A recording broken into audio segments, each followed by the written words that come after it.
Yes, good afternoon students. तो बेटा, हम लोगों ने प्रीवियस क्लास में वाइल्ड लाइफ सेंचुरी डिस्कस कर लिया था।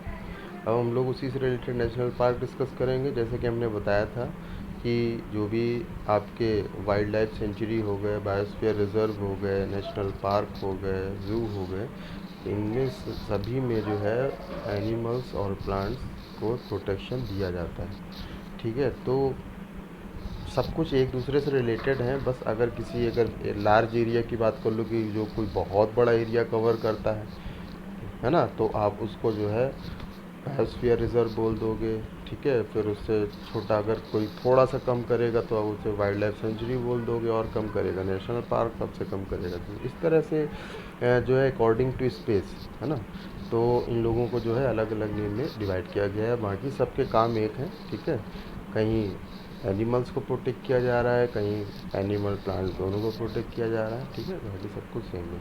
तो इसी तरह से नेशनल पार्क की हम लोग बात करते हैं तो नेशनल पार्क में भी सेम ऐसा ही है। ठीक है, on the road side there was another board on which was written Satpura national park. ठीक है, अगर भाई अब जैसे रोड साइड बच्चे जा रहे थे तो वहाँ पे उनको एक बोर्ड लगा हुआ था, है ना। बोर्ड में जैसे आपने देखा होगा कि कोई प्लेसेस के नाम लिखे होते हैं, तो कहीं कुछ किलोमीटर डिस्टेंस लिखी रहती है, तो ऐसे ही बोर्ड में लिखा हुआ था Satpura national park. Children are now eager to go there. Madhav ji tells them are these reserves are large and diverse enough to protect whole sets of ecosystem. अब अगर हम लोग बात करें कि यहाँ जाते आते हमने देखा, अब बच्चे जिद करने लगे कि नहीं हमें देखना है, हमें देखना है। ठीक है, तो अब क्या है बेटा कि ये इतने लार्ज हैं। ठीक है, अब जैसे कि अगर सोचो कि अगर आपके स्कूल में कोई भी पिकनिक वगैरह है, आप लोग ऐसे ही घूमने जा रहे हो कहीं टूर वगैरह में, तो अब बेटा ऐसी जगह में जाने का मतलब है कि आपको कम से कम 3 से 4 डेज़ लेके चलना है ना। क्योंकि वन डे में सिर्फ जू घूम सकते हो आप, बाकी ये जो जितने नेशनल पार्क हैं, वाइल्ड लाइफ सेंचुरी हैं, आप इनमें वन डे में पूरा नहीं क्लियर घूम पाओगे, क्योंकि ये बहुत बड़े एरिया में होते हैं। ठीक है ना, और इनमें बहुत सारी वैरायटी प्लांट्स और एनिमल्स की प्रेजेंस रहती है। ठीक है, they presence flora fauna landscape and the historic object of an area. और ऐसे एरिया में तुम्हें बहुत सारे न्यू एंड पुराने प्लांट्स एनिमल्स मिलेंगे, कुछ हिस्टोरिक प्लेसेस भी मिलेंगे आपको, है ना। तो और बहुत सारी चीज़ें आपको देखने को मिलेंगी। Satpura national park is the first reserve forest of India. Underline आप लोग लगा लीजिएगा कि जो सतपुरा नेशनल पार्क है वो फर्स्ट रिजर्व फॉरेस्ट है इंडिया का।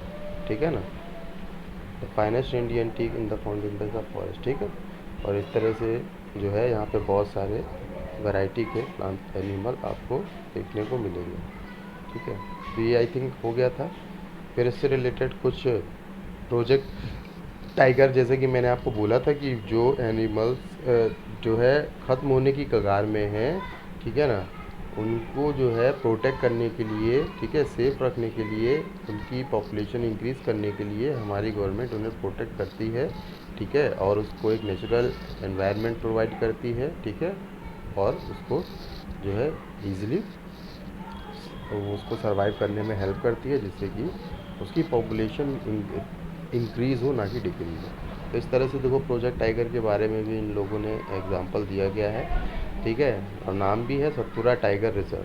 ठीक है, सतपुरा टाइगर रिजर्व, इसमें क्या है, क्योंकि नाम ही है टाइगर रिजर्व, तो यानी कि इसमें मेनली टाइगर को फोकस किया गया है। तो टाइगर की स्पीसीज़ है उसको इंक्रीज़ किया गया है, इसलिए टाइगर रिजर्व है। ठीक है ना, और यहाँ पे प्रोजेक्ट टाइगर लॉन्च किया गया था। ठीक है, जिसने गवर्नमेंट के थ्रू टाइगर्स को प्रोटेक्ट किया गया था, और इस तरह से उनकी जो पॉपुलेशन थी उनको मेंटेन किया गया था कंट्री में। ठीक है, बाकी आप ये देख सकते हो, tiger is one of the many species which are slowly disappearing from our forest. भाई फॉरेस्ट से धीरे धीरे पर्टिकुलर कोई स्पीसीज टाइगर की खत्म होती जा रही थी, है ना। Satpura tiger reserve in unique in the sense that the significant increase of the population of the tiger has been seen here. और ये बहुत अच्छी बात है कि सतपुरा टाइगर रिजर्व ने बेटा बहुत ही कम टाइम में, है ना, मतलब टाइगर की जो पॉपुलेशन थी उसको बहुत अच्छा कर दिया, बेस्ट कर दिया। ठीक है, और वहाँ पे इनकी इतनी केयर करी गई है, इनको बहुत अच्छा एटमॉस्फेयर क्रिएट किया गया था। ठीक है, और इस तरह से इनको पूरी तरह से प्रोटेक्ट किया गया था। और आज के टाइम पे सतपुरा टाइगर रिजर्व में इनकी बहुत सारी जो है पॉपुलेशन प्रेजेंस है, ठीक है। इसके अलावा कुछ एनिमल्स जैसे लॉयन, एलिफेंट्स, वाइल्ड बफेलो, ये सारे के सारे जो है सतपुरा नेशनल पार्क में ऑलरेडी प्रेजेंस हैं, ठीक है। तो अंडरलाइन देखिए लगाइएगा, animal whose numbers are diminish to the level that they might force extinction are known as endangered animal. याद रखिएगा बेटा, व्हाट इज़ इंडेंजर्ड एनिमल? वो एनिमल जिनके जो नंबर हैं, ठीक है, जिनकी जो नंबर हैं वो लगातार क्या हो रहे हो, डिक्रीज़ हो रहे हो, कम हो रहे हो, ठीक है, और ख़त्म होने की कगार में हो, फेस एक्सटिंक्शन, ठीक है, यानी कि बहुत जल्दी वो ख़त्म हो जाए, ख़त्म होने के कगार में, ऐसे ही एनिमल्स को हम लोग बोलते हैं इंडेंजर्ड एनिमल्स, ठीक है। ये तो हम लोग शायद पहले ही डिस्कस कर चुके थे इंडेंजर्ड एनिमल। तो जैसे अब इंडेंजर्ड कोई एनिमल आ गया, जैसे बोला कि मान लो सपोज़ को बियर की अभी तक बहुत सारी स्पीसीज़ थी, बहुत सारी उस पर्टिकुलर स्पीसीज़ की पॉपुलेशन थी। तो अब सोचो बियर अभी तक था और आगे आने वाले 4 साल में बियर की स्पीसीज जो पॉपुलेशन थी वो धीरे धीरे क्या हो गई, एकदम कम हो गई। अब पहले जो है 2000 बियर थे, अब सिर्फ 10 बियर बचे। तो गवर्नमेंट एकदम से उसने सोचा कि यार ये तो पॉपुलेशन एकदम से डिक्रीज़ हो गई, तो उसने क्या किया, तुरंत प्रोजेक्ट बियर स्टार्ट कर दिया। अभी तुम लोगों ने सुना होगा एक प्रोजेक्ट कोरैया भी आया था, है ना। उसमें भी बेटा उसका अमाउंट बहुत देखने को मिला था कि बहुत ही कम हो रहा था, उसकी जो पॉपुलेशन थी बहुत ही जल्दी डिक्रीज़ हो रही थी। तो इस वजह से इस ऐसे ही हम लोग तुरंत प्रोजेक्ट चला के लोगों को इनके प्रति अवेयर करते हैं, है ना, और कोशिश करते हैं कि इनको हम उतनी केयर प्रोवाइड कर सकें, इनको शेल्टर प्रोवाइड कर सकें या इनको प्रोटेक्ट कर सकें, ठीक है ना। तो अब क्योंकि एनिमल्स ज़्यादा अमाउंट में किल होने से भी जो है उनकी जो पॉपुलेशन है वो लगातार डिक्रीज़ होती है। तो ये बहुत सारी चीज़ें हैं, ठीक है, जो हम लोगों को समझनी चाहिए। तो इस तरह से हम लोग इनको, जो गवर्नमेंट होती है, प्रोजेक्ट चला के इनको प्रोटेक्शन प्रोवाइड करती है, ठीक है, और एक्स्ट्रा केयर प्रोवाइड करती है, जिससे कि इनकी पॉपुलेशन उस जगह पे पर्टिकुलर एरिया में बढ़ जाती है, ठीक है ना। बाकी ये देखिएगा वाइल्ड बफेलो था, इसकी भी ऐसे पॉपुलेशन डिक्रीज़ हो रही थी, लेकिन धीरे धीरे इसको भी मेंटेन कर लिया गया है, ठीक है। तो ऐसे बहुत सारे एग्जांपल्स आपको देखने को बेटा मिलेंगे, ठीक है ना। और बहुत सारे एनिमल्स है। माधव जी टेल्स पहली that small animals are much more in danger of becoming extinct than the bigger animals. At times, we kill snake, frogs, lizard, bats, and the owls without realizing the importance of the ecosystem. देखो बेटा,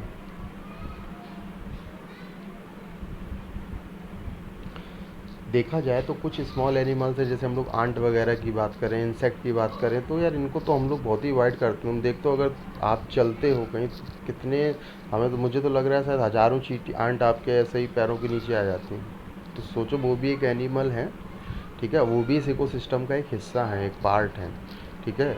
और इस ecosystem को maintain करने में उनकी बहुत बड़ी रिस्पॉन्सिबिलिटी है, ठीक है ना, उनका भी बहुत बड़ा रिस्पॉन्स है। तो हमें किसी भी एनिमल्स को छोटा या बड़ा उसके, ठीक है, साइज़ के अकॉर्डिंग हमें नहीं लेना चाहिए, ठीक है। अब आप सोचो कि बैक्टीरिया, जिसको हम माइक्रो ऑर्गेनिज्म बोलते हैं, और देखा जाए तो वो तो आपको नज़र भी नहीं आता है, लेकिन अगर देखा जाए कि उसकी इकोसिस्टम में कितनी बड़ी वैल्यू है, मेरे हिसाब से अगर बैक्टीरिया नहीं होगा तो शायद आप सर्वाइव नहीं कर पाओगे, समझ रहे हो। और ये बात हमने चैप्टर में डिस्कस करी थी, एक चैप्टर था आपका, है ना, उसमें हम लोगों ने माइक्रो ऑर्गेनिज्म, ठीक है, में हम लोगों ने डिस्कस किया था।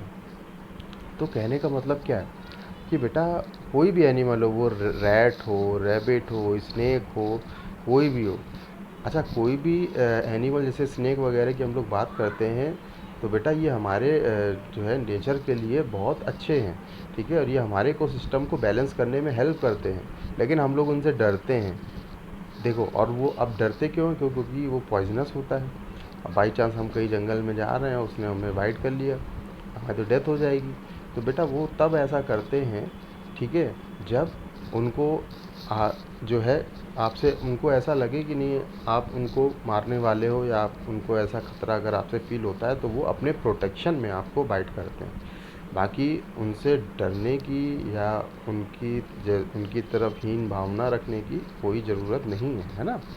तो बाकी आप लोगों ने वीडियो में भी इस तरह के बहुत सारे एग्जांपल्स देखे होंगे। तो एनिमल्स बेटा कोई भी हो, चाहे वो एलिफेंट हो या फिर आंट हो या रैट हो, कोई भी हो, सबका बेटा इकोसिस्टम में एक अपना अलग रोल है और सारे एनिमल्स हमारे लिए इम्पोर्टेंट है और हमें सबको प्रोटेक्ट करने की ज़रूरत है।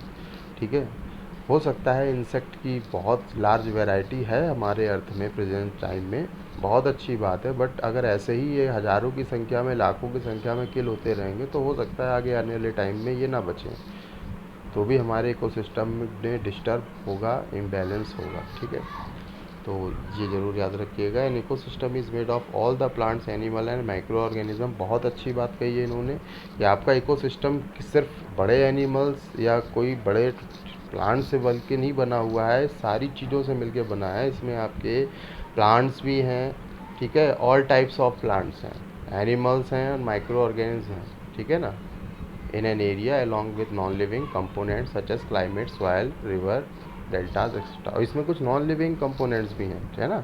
अब ऐसा नहीं है कि नेचर है तो लिविंग ही, नॉन लिविंग कंपोनेंट्स का भी इसमें बहुत बड़ा रोल है।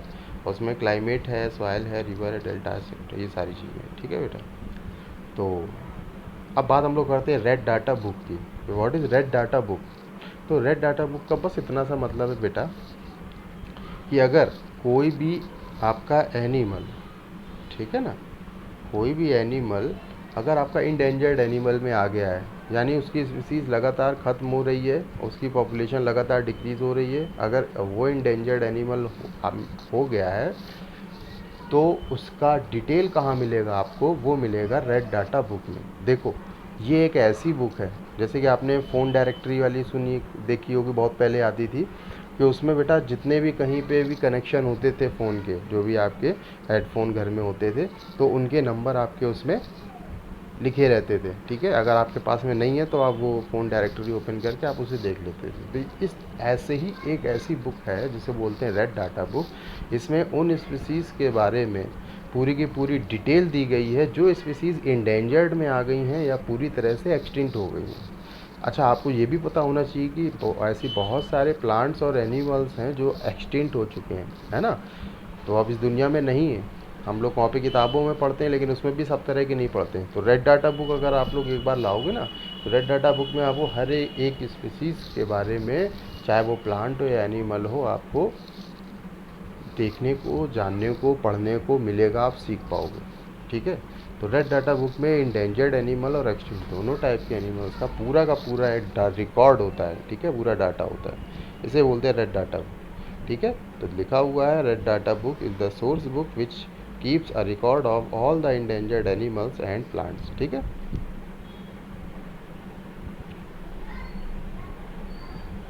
तो ये हो गया बेटा है।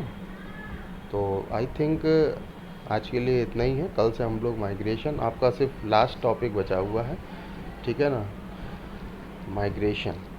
ठीक है, उसके बाद रिसाइकलिंग ऑफ पेपर, रिफॉरेस्टेशन, मतलब 1 डे का और है आपका। ठीक है, तो कल आई थिंक आपका पूरा चैप्टर कंप्लीट हो जाएगा, फिर हम लोग अपना इसकी एक्सरसाइज में लग जाएंगे। ठीक है, तो आज के लिए बेटा इतना ही। आप लोग अच्छे से पढ़ाई करो और इससे रिलेटेड अगर कोई भी प्रॉब्लम आती है तो आप मुझसे डिस्कस कर सकते हैं। Okay, thank you, have a nice day. हाँ बेटा, और लास्ट एक आप लोगों को बेटा एक्सरसाइज जिसमें दी गई है, कुछ फिल इन द ब्लैंक्स हैं। ठीक है ना, तो मैं चाहता हूँ कि बेटा, अब हालांकि चैप्टर तो पूरा कंप्लीट हो ही गया है, तो जितनी इस पर फिल इन द ब्लैंक्स आप लोगों से बन रही हैं, आप लोग प्लीज़ एक बार इनको फिल करें और कोशिश करें कि देखिए आपसे फिल इन द ब्लैंक्स कितनी बन रही हैं। ठीक है ना, और जो नहीं बनेगी वो मैं आपको क्लियर कर दूँगा। ठीक है, जिससे ये भी तो पता चले कि हाँ आपको चैप्टर रियल में क्लियर हुआ है कि नहीं हुआ है। ठीक है ना, ओके बेटा, ओके, थैंक यू।